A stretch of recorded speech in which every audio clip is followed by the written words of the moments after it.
If you're one of those people who reads the program, I'm not Jonathan Dunbar. Jonathan has served as the MC of this event for many years and unfortunately is not well tonight, so I'll be doing my best to fill his shoes. My name is Ami Thurber and I direct the National Coalition Building Institute Missoula chapter. We're a nonprofit working to end prejudice and mistreatment throughout Montana through programs in the schools, trainings in the communities, and helping organize events like these. We're very excited about tonight's program. We know that there'll be a lot of inspiring music and inspiring words, and we'll have a lovely community meal downstairs that I hope you stay for.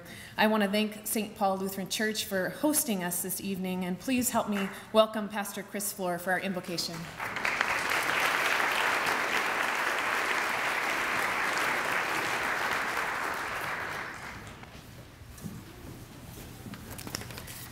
Indeed, a warm welcome. Just for our invocation, a poem and a prayer to begin with. You may have caught this poem about a month ago in the Missoulian. It's called The Cold Within. 6 humans trapped in happenstance, in dark and bitter cold, each one possessed a stick of wood, or so the story's told. Their dying fire in need of logs, the first woman held hers back, for of the faces around the fire, she noticed one was black. The next man looking across the way saw not one of his from the church, and couldn't bring himself to give the fire his stick of birch. The third one sat in tattered clothes. He gave his coat a hitch.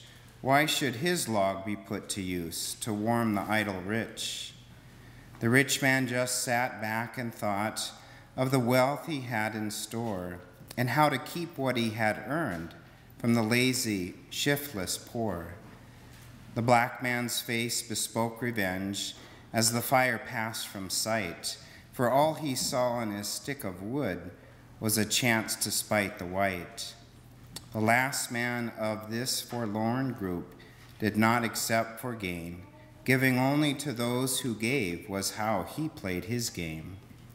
The logs held tight in death's still hands was proof of human sin. They didn't die from the cold without. They died from the cold within. And let us pray. Gracious God, you came among us in Jesus to serve and not to be served, and to give your life for the people of the world. Lead us by his love to serve all those to whom the world offers no comforts and little hope and help. We remember before you those who suffer want and anxiety from lack of work. Guide us to use our wealth and resources that people may have just employment and receive just payment for their labor. Through us, give hope to the hopeless, love to the unloved, peace to the troubled, and rest to the weary. Grant us courage and grace to contend against evil and to make no peace with economic oppression or any oppression. Finally, help us, like your servant, the Reverend Dr. Martin Luther King, to work for justice among people and nations, so that your life-giving spirit may move our hearts, that the barriers dividing us may crumble, suspicions disappear, and hatreds cease, and that with our divisions and injustices healed, we might live in the light of your redeeming love. Amen.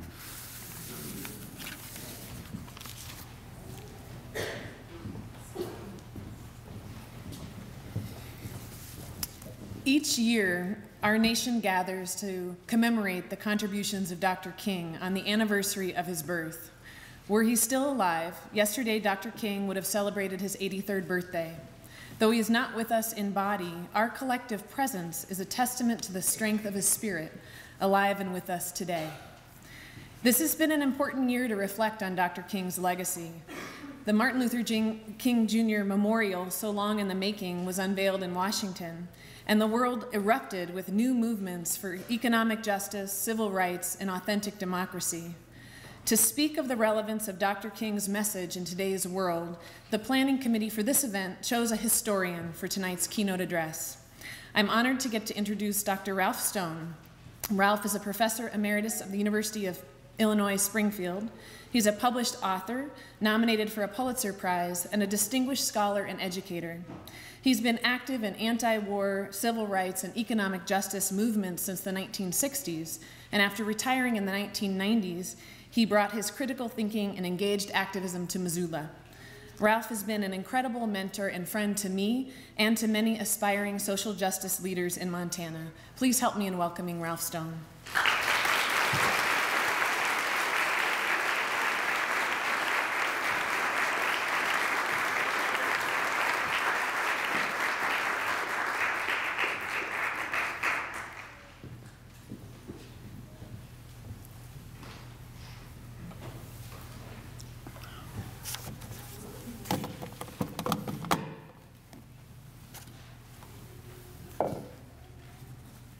I don't want to drop it.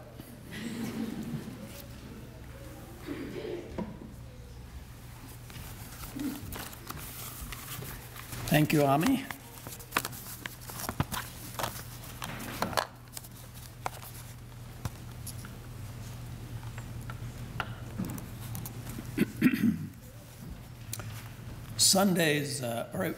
Saturday's Missoulian carried a story that some of you may have seen about a VISTA volunteer going to Lewis and Clark Elementary School, where he was talking about Dr. King, and he read some stories from Dr. King's life, and then he asked the children, kindergarten students, some questions. And one of the questions was, what do you think makes Dr. King important?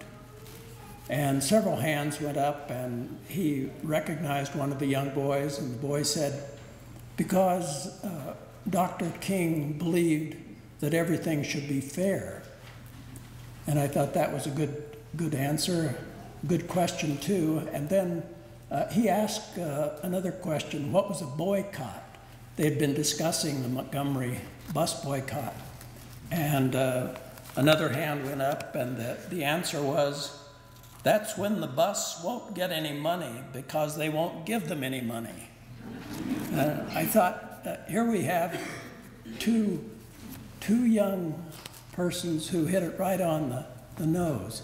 One of them knew what Dr. King was about, and the other understood that to put pressure to bring about what Dr. King wanted, this is the way you do it. Well, Dr. King asked a lot of questions himself during his lifetime, and an awful lot of them had to do with economic justice, with money, this question that came up in the classroom. And the questions that Dr. King asked got him into quite a bit of trouble. It was one thing to ask questions about whether it was right to be able to sit on a bus anywhere you wanted, or to sit at a lunchroom with persons of white color, but it was something else to ask about what economic justice meant. And it made me reflect upon a poster I bought about 20 years ago, not long after coming to Missoula. I was in at the Jeanette Rankin Peace Center, and I was rummaging through their posters, and I came across one that I'd never seen before.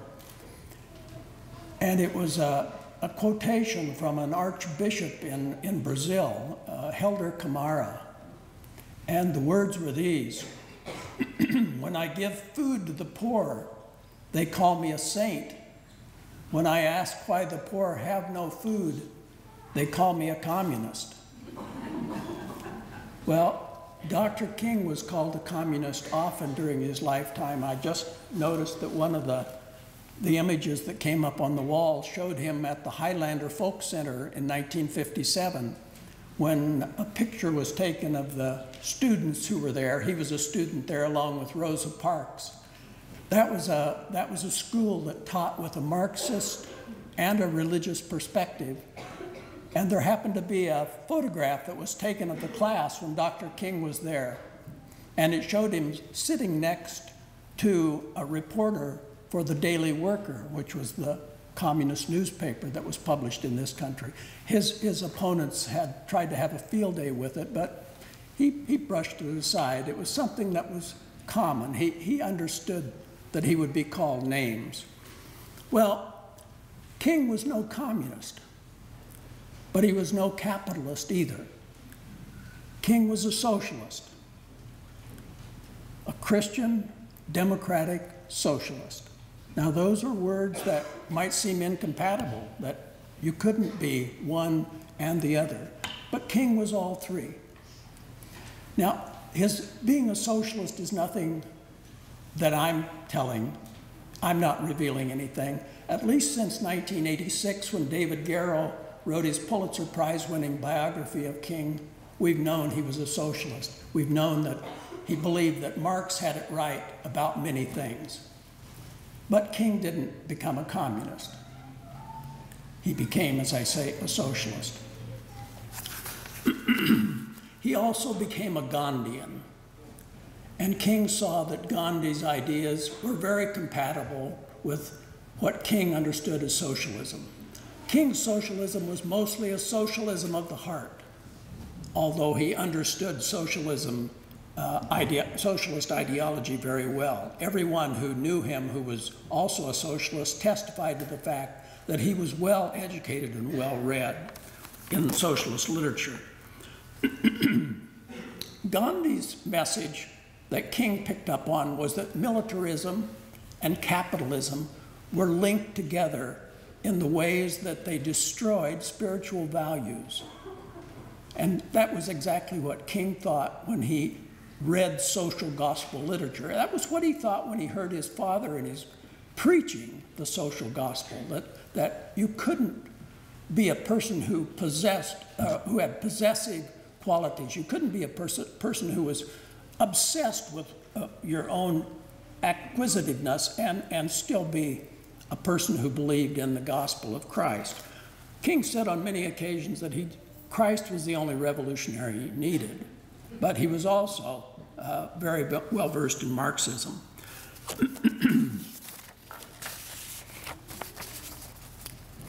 King read deeply in socialist literature. One of the books that he read in the early 1950s was Looking Backward. It was a socialist novel written by Edward Bellamy. And in 1951, in a letter to his new girlfriend, Coretta Scott, Martin wrote about the reactions to the book, which Coretta had already read. As you know, he said, I am much more socialistic in my thinking than capitalistic. 2 years earlier, King had read the Communist Manifesto and Das Kapital, and King thought Marx seemed almost Christian in his devotion to a classless society. King explained what he meant by his socialism in a 1967 address to the Southern Christian Conference, Leadership Conference, of which he was president. And I'm going to read a bit from that. Communism, King said, forgets that life is individual. Capitalism forgets that life is social. The kingdom of brotherhood is found neither in the thesis of communism nor the antithesis of socialism, but in a higher synthesis. And then King said that you have to question in order to reach what that synthesis is, and he started to ask some questions. Now, these were remarks that he made to his staff members and the members of the leadership conference. There are 40 million people, or poor people here, and one day we must ask the question, why are there 40 million poor people in America? And when you begin to ask that question, you are raising questions about the economic system, about a broader distribution of wealth. When you ask that question, you begin to question the capitalistic economy. And I'm simply saying that more and more, we've got to begin to ask questions about the whole society. We are called upon to help the discouraged beggars in life's marketplace, But one day we must come to see that an edifice which produces beggars needs restructuring. It means that questions must be raised. You see, my friends, when you deal with this, you begin to ask the question, who owns the oil? You begin to ask the question, who owns the iron ore? You begin to ask the question, why is it that people have to pay water bills in a world that is 2/3 water?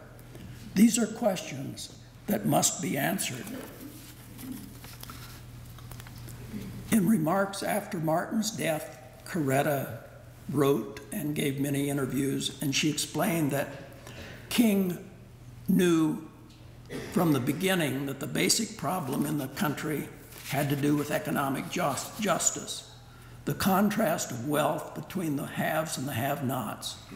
Believe it or not, she wrote, he spoke these words to me when I first met him. It wasn't something he learned later and developed. And even in the heyday of McCarthyism, when anti-communism was so rampant, Martin believed that a kind of socialism, she said, had to be adopted because the way it is, it's simply unjust. Let me turn to another side of King that doesn't get much attention, and that's his support for organized labor. Most of you are aware that he won the Nobel Peace Prize. Few people know that immediately upon coming back from that journey to Oslo, he was picketing for the workers at the Scripto pin factory. King understood that labor was vitally important in the struggle for economic justice. He saw their successful sit-down strikes in the 1930s as having paved the way for the civil rights movement. Yet, winning the right to bargain collectively and the right to a minimum wage were not enough, King said. Corporations were constantly fighting back, such as passing so-called right-to-work laws in state after state, thereby destroying union shops. King denounced these laws, said that they provided workers neither rights nor the opportunity to work, and he was successful in defeating one such attempt in Louisiana. For the labor movement to achieve its full promise, King said, it had to be part of a larger coalition in behalf of fundamental human rights. Now, human rights went beyond the right of an employer to negotiate to sit across the table from an employer. They went beyond the right of a black person to be allowed to vote or to sit at the lunch counter.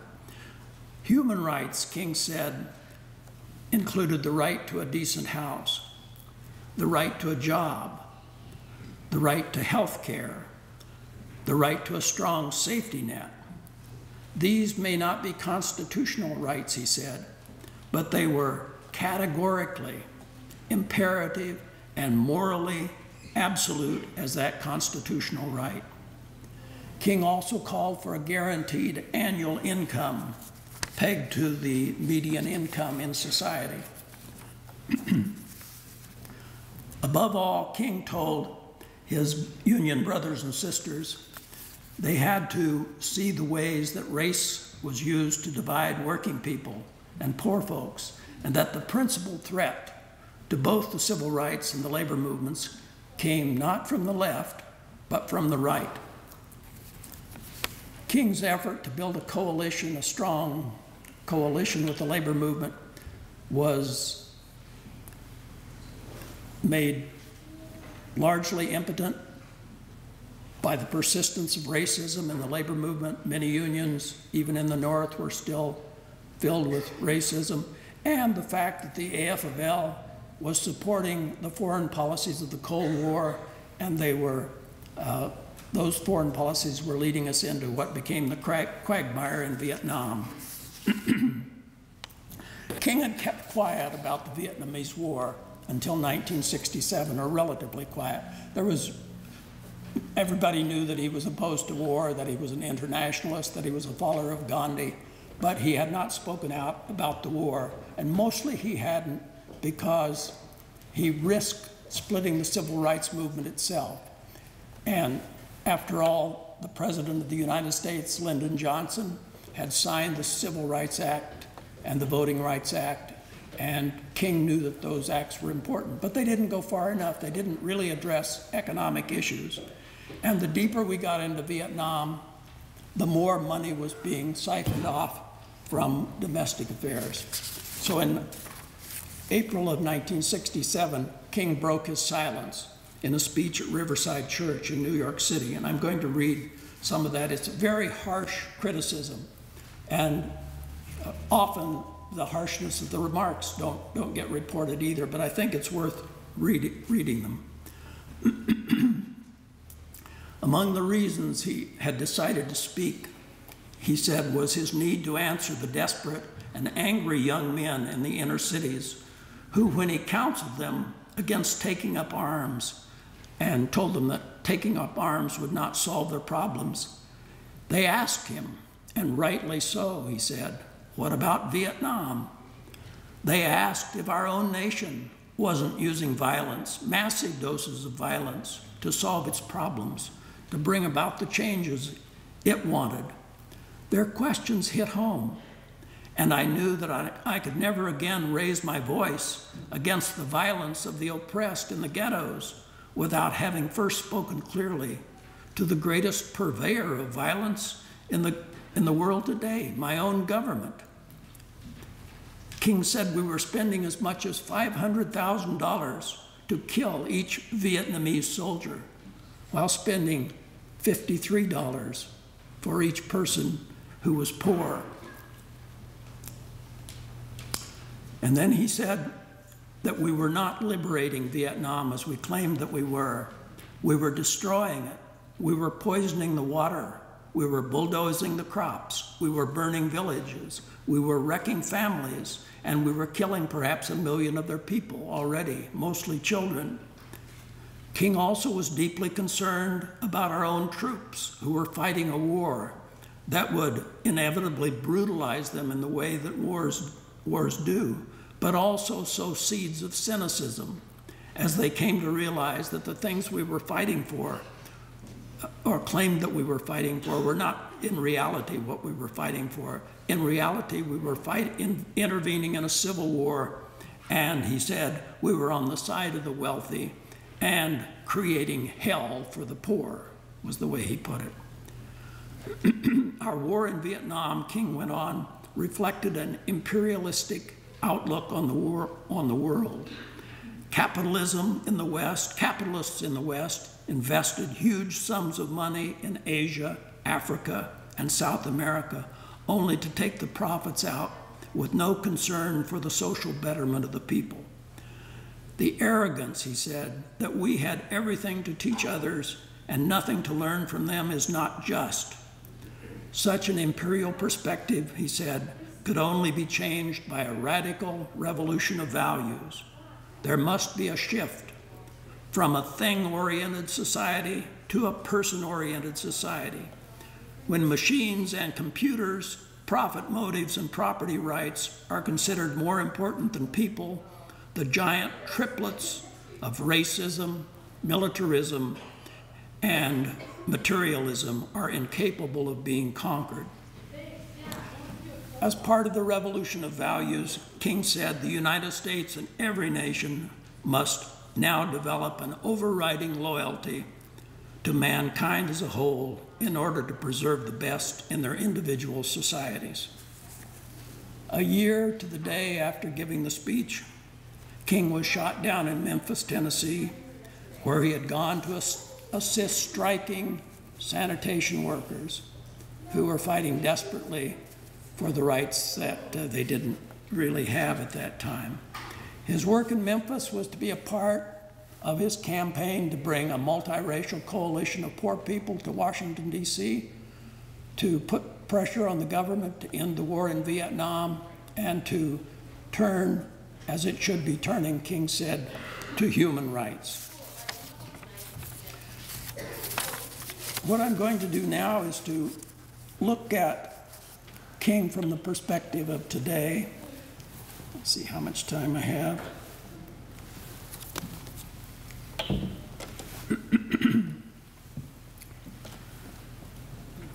We've got the greatest inequality in our country today, economic inequality, that we've had at least since 1928, and it perhaps maybe even deeper by now than it was then. The statistics are staggering. 1% of the population have more wealth than 90%. The CEO of Goldman Sachs made enough in 1 year, or made enough in 1 hour to be the equivalent of the minimum wage for a year. The minimum wage is $16,000, or it was when he received his own salary in that year.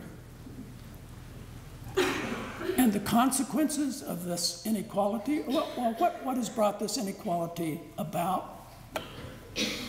I would cite first labor's decline, the attack on organized labor in the last 30 to 40 years.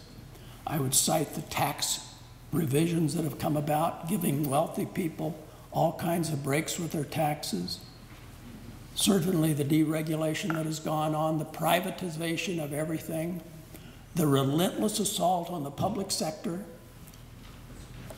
It's like we've demonized the very sector that most of us can use to come together and achieve our well-being. And that's been a calculated thing over the last 30 or 40 years. The people that have this wealth, this incredible wealth today, have learned how to protect their wealth. We have a wealth protection industry in this country, and it's getting better and better. They not only can find ways to cheat the tax code, find the tax havens, do everything that they need to do. They can hire the lobbyists. They can hire the members of Congress. And the members of Congress are doing well themselves. About half of them are millionaires now. And their wealth has been increasing faster even than some of these corporate executives. And it's just absolutely disgusting. I mean, it's obscene. It's everything that King did not want to see happen.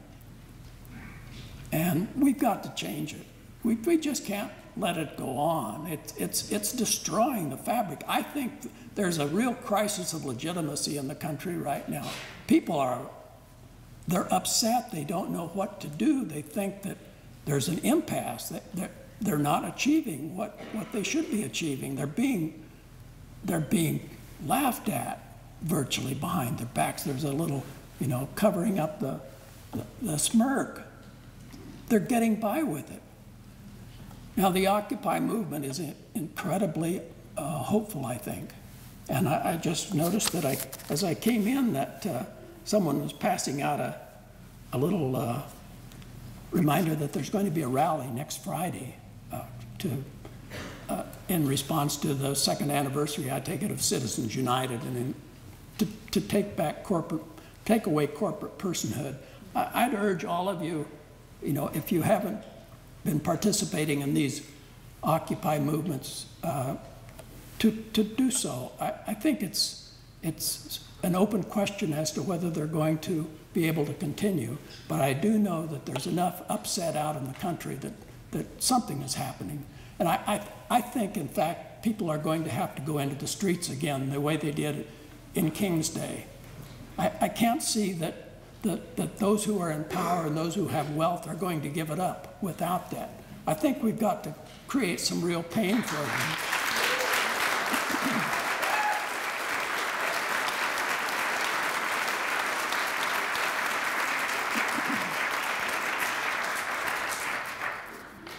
And I think you all know what we need. We need to reverse what's been happening over the last 30 or 40 years, but we need more than that. I mean, we need to give workers the rights to form unions. That's the only possible way they can.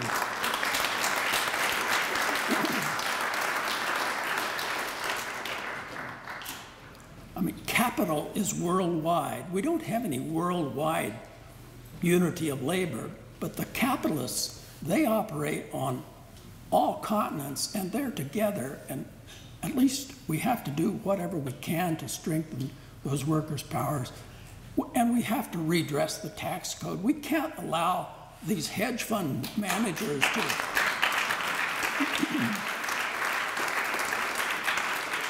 be paying 15% taxes while working people are paying 35% on their payroll, and we just can't allow that. And it's going to take all kinds of pressure from below. We've got to stop this privatization. We've got to say that there is a public sector, that government can do things for us and should be doing things for us. It's ours, it's our democracy. And this emphasis upon the privatization of everything is I think, so misguided and so destructive to us. We don't have social cohesion if we have everybody going off on their own private quest for as much as they can get.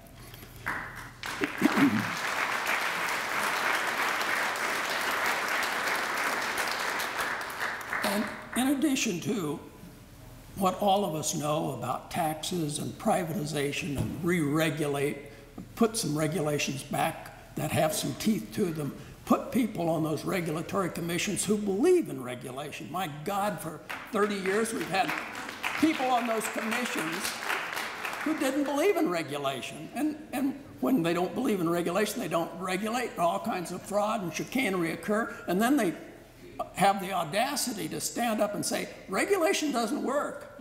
Well, so we have to make it work. And in addition to those things, which are pretty common, I think we need to entertain new alternatives. I think we could do a heck of a lot worse than just to adopt what Dr. King said about giving everybody health care, socialized medicine.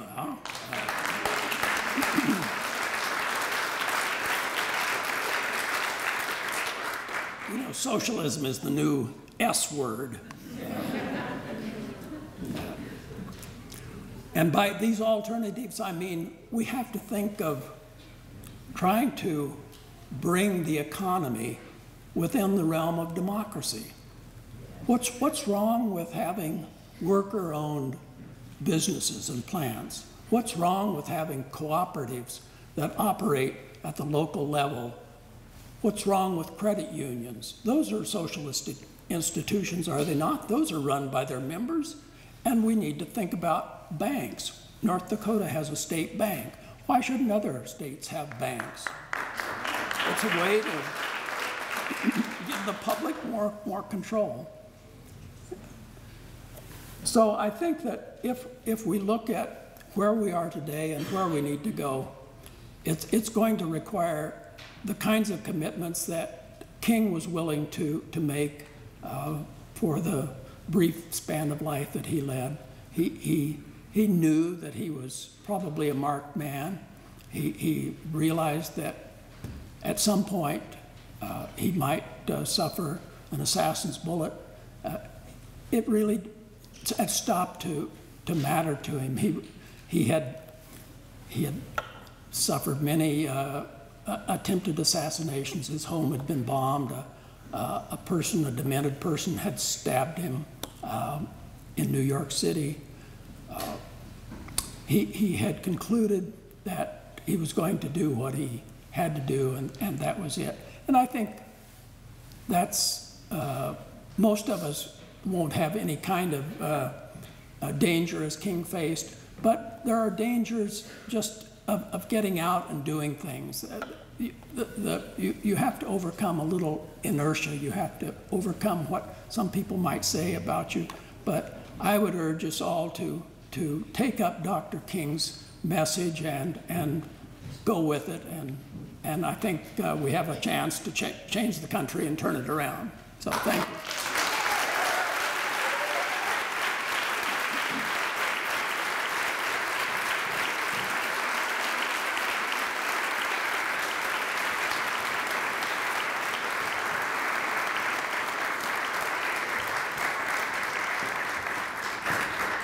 Thank you, Ralph, for reminding us of a fuller picture of Dr. King than is often acknowledged this time of year.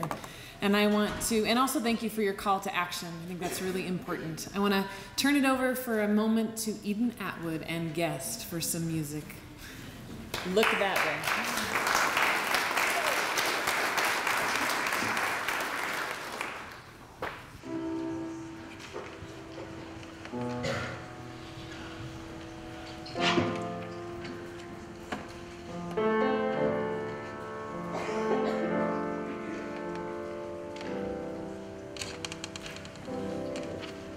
We are a gentle, angry people, and we're singing, singing for our lives. We are a gentle, angry people,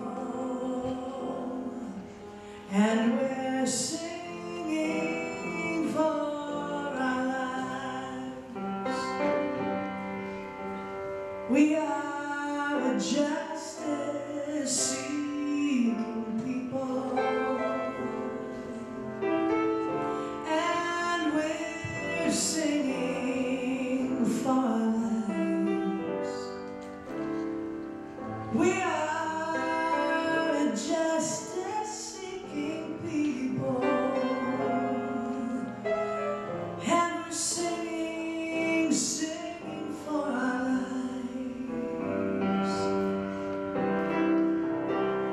We are a land of many colors, and we're singing for our lives. We are a land of many colors, and we're singing for our lives. We are a gentle, loving people, and we're singing for our lives. We are a gentle, loving people, and we're singing for our lives. And we're singing for our lives. And we're singing for our lives.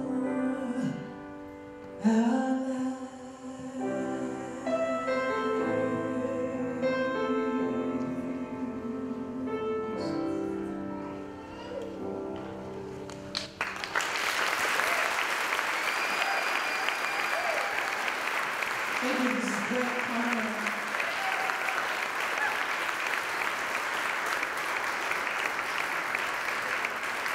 We'd like to do one more for you. Every time I hear the Spirit, I hear the Jackson Standard.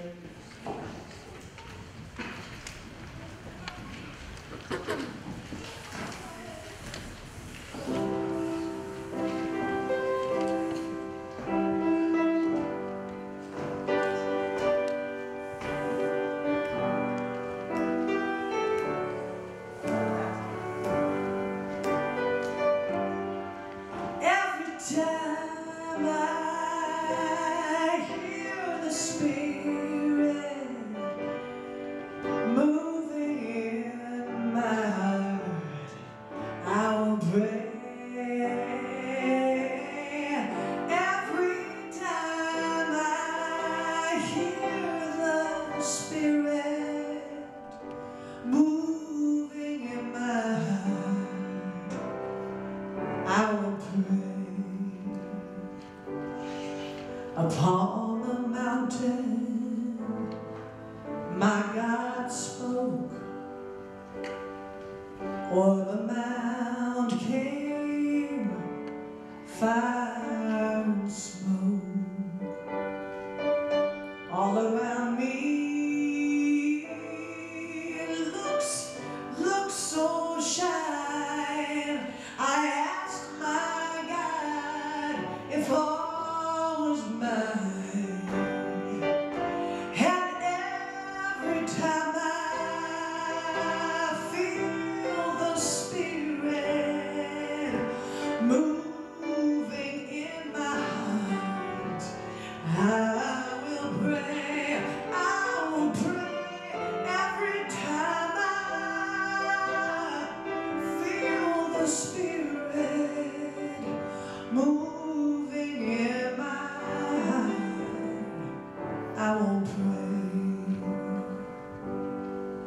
The river Jordan runs right cold, chills the body, but not the soul. Ain't but one train on this track. It runs to heaven and it runs right back. And every time I feel the Spirit moving in my heart, I will pray. Every time I feel the Spirit moving in my heart, I will pray. Moving in my heart, I will pray.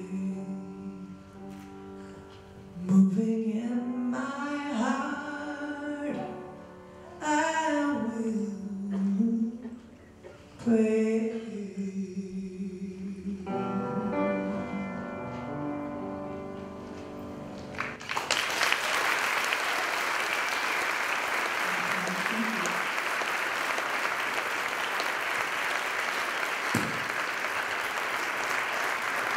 Thank you so much, Eden. You know, one of the most important parts of this event every year is the Youth Art and Essay Contest. And each year this is a contest sponsored by the Missoulian and the UM Excellence Fund. And this year we got a tremendous number of submissions, and it was a very difficult task to review them.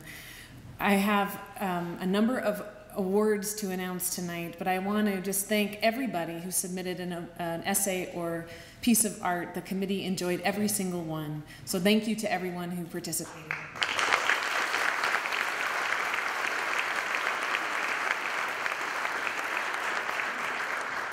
All of the winners are listed in today's Missoulian, and we should have the winning artwork going to be up on display behind me in just a moment.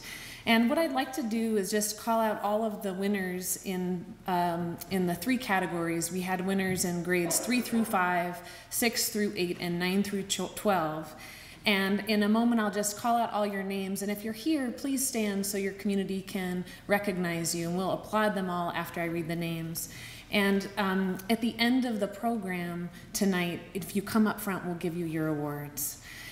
So all of our winners this year were Ren Sillenberg, Andrew Bollinger, Madison Noddy, Tessa Houston, Kaylee Peters, Lydia Claire Evinger, Callie Wade, Morgan Clark Gaynor, Troy Stout, Ruby Leonard, Daniel Edward Hansen, Melinda Beeson, Maxine Beard, Sophia Layton, Cody Bradford, Alex Michael Renier, Brianna McBee, and Tisha Marie Paget Stewart. Nice work, you guys.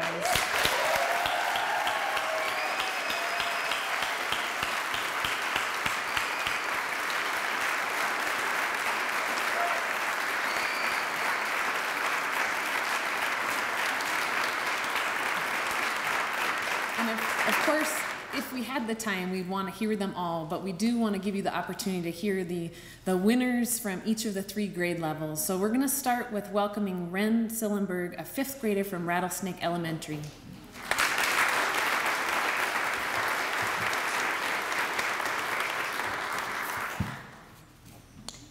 A peaceful man.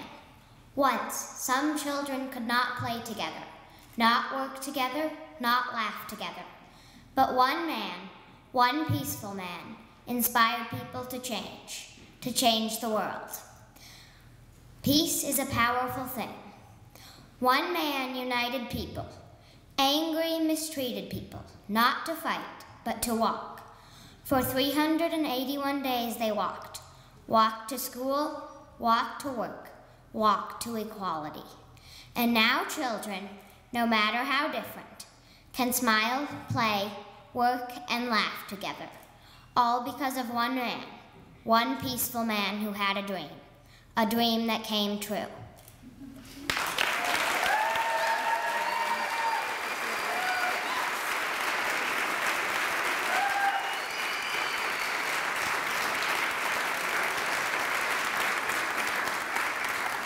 have to say I'm expecting great things from men. Next, please help me welcome Tessa Houston, an 8th grader from Bonner.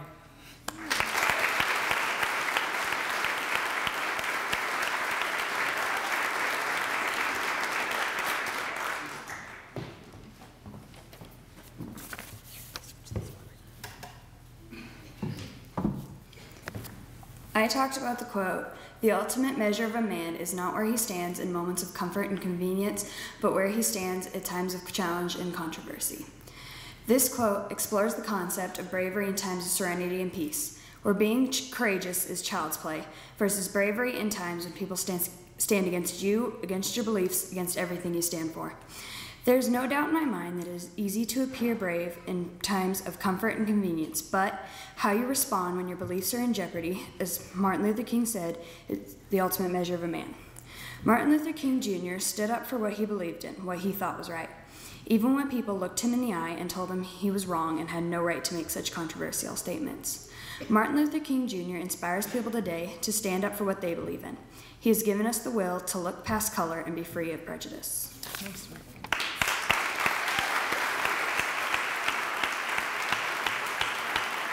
Thank you, Tessa. And finally, I want to welcome Callie Wade, a sophomore from Sentinel High School. Welcome, Callie.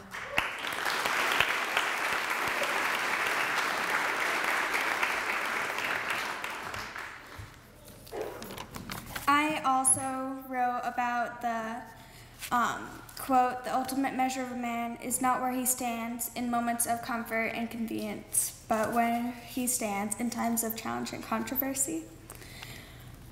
I would stand in comfort and convenience. I would stand without worries, without thinking of others. That does not make a man.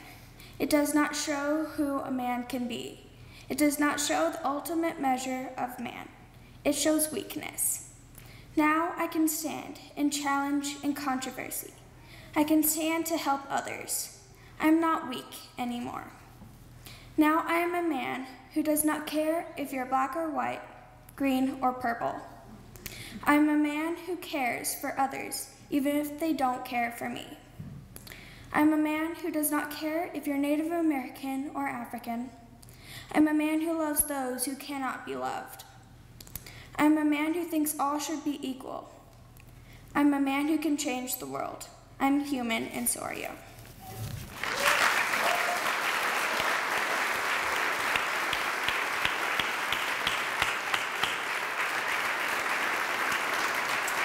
Thank you, Callie. I would be remiss if I didn't thank the many, many people who made today's event possible. We had a huge number of sponsors who donated to this year's event, and they're listed in full inside your program. As this event has gotten bigger and bigger every year, we've had to round up more and more food, and we've got incredible community support. We also had really tremendous volunteers this year from the RSVP program and from the AmeriCorps, so thank you so much for everyone who helped make this happen.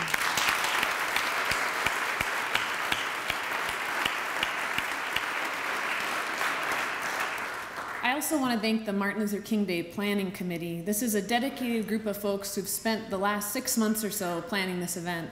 And some of them have been doing this for, probably 15 years. Please rise if you've been part of the committee so we can acknowledge your efforts.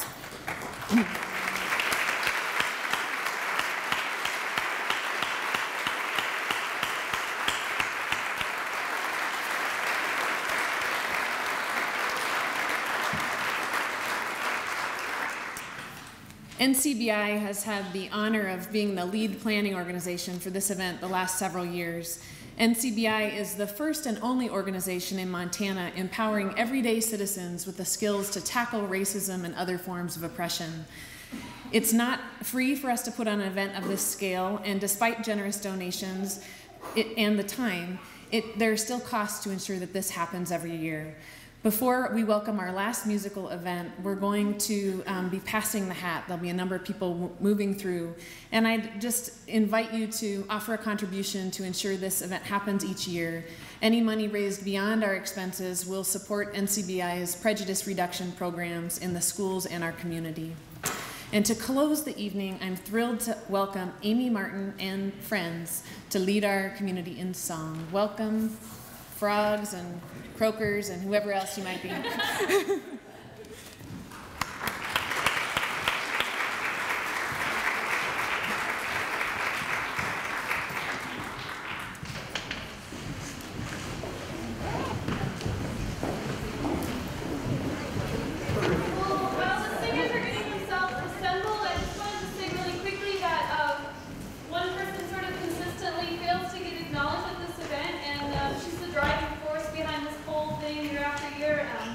I know she would say community and it's a committee, and it is, but every community and every committee needs a leader. So can we have a big round of applause for Amy Gerber?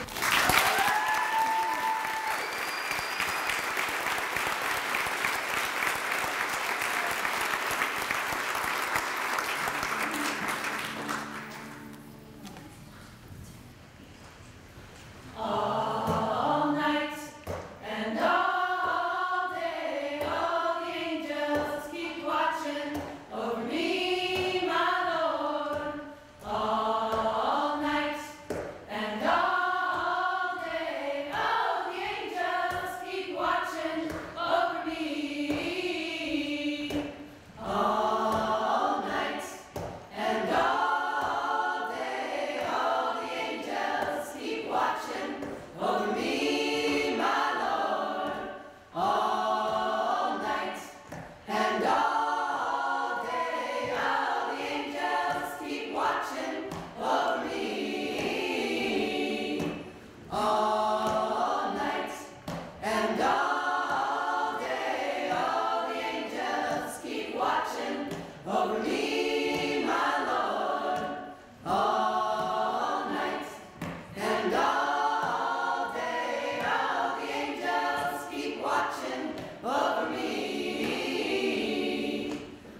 Please join us downstairs for a delicious, fabulous, bountiful meal prepared by the amazing Murray Pierce, and enjoy the spirit of community. Thank you, everybody.